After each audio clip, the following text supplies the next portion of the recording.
Train से सफर करना पसंद करते हैं, क्योंकि ये आरामदायक होने के साथ साथ किफायती भी होता है। भारतीय रेलवे ने यात्रियों के लिए कुछ नियम बनाए हैं जिसे हर किसी को मानना होता है। खासकर रेलवे ने वेटिंग टिकट पर रिजर्वेशन वाले डिब्बों में सफर करने पर पूरी तरह से बैन लगा रखा है। लेकिन इस समय आप उत्तर भारत के किसी भी फेमस ट्रेन के स्लीपर डिब्बों को देखें तो आपके होश उड़ जाएंगे। अगर ट्रेन में 72 बर्थ हैं, तो वहाँ पैसेंजर की तादाद उससे कहीं ज्यादा होगी। इनमें शायद ही कोई बिना टिकट यात्री होगा। सबके पास वैलिड टिकट होगा, लेकिन उनके पास सीट नहीं होगी। वो फर्श पर या फिर शौचालय के पास खड़े या फिर बैठे होंगे। ऐसे में ये अनऑथराइज्ड पैसेंजर उन यात्रियों के लिए परेशानी का सबब बन जाते हैं जिन्होंने महीनों पहले सुखद यात्रा के लिए टिकट कंफर्म खरीदा है।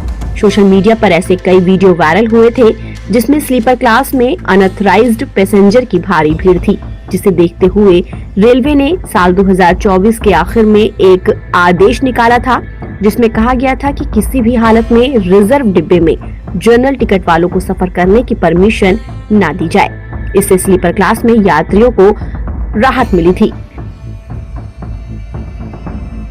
लेकिन रेलवे बोर्ड ने जो व्यवस्था यात्रियों को सुविधाजनक सफर देने के लिए लागू की, उसने कुछ ही महीनों में दम तोड़ दिया। इसके पीछे की वजह है रेलवे की कमाई का इकोनॉमिक्स। दरअसल स्लीपर डिब्बे के अनऑथराइज्ड या फालतू पैसेंजर रेलवे के लिए कमाई का बड़ा जरिया है, क्योंकि इन एक्स्ट्रा पैसेंजर्स के लिए रेलवे को कोई भी अलग से व्यवस्था नहीं करनी होती, तब भी उन्हें करोड़ों रुपए की एक्स्ट्रा इनकम होती है। टिकट चेकिंग स्टाफ उनसे ज्यादा भाड़ा तो वसूलते ही हैं और तगड़ी पेनल्टी भी लेते हैं। रेलवे बोर्ड के एक सीनियर अधिकारी के मुताबिक जब स्लीपर में अनऑथराइज्ड पैसेंजर की एंट्री बंद कर दी गई थी, तो रेलवे का रेवेन्यू तेजी से गिरा था। ऐसा इसलिए क्योंकि स्लीपर डिब्बे के सीट वाले पैसेंजर से ज्यादा पैसे तो बिना सीट वाले पैसेंजर से मिलता है। चलिए आपको समझाते हैं कैसे। जब कोई यात्री किसी सुपर फास्ट ट्रेन से दिल्ली से पटना स्लीपर क्लास में जाता है, वो अगर एडवांस टिकट लेकर कंफर्म बर्थ पाता है तो उसे महज 510 रुपए ही चुकाने होते हैं। लेकिन अगर कोई व्यक्ति बिना टिकट स्लीपर डिब्बे में चढ़ जाता है तो उससे रेलवे का टिकट चेकिंग स्टाफ 780 रुपए वसूलता है।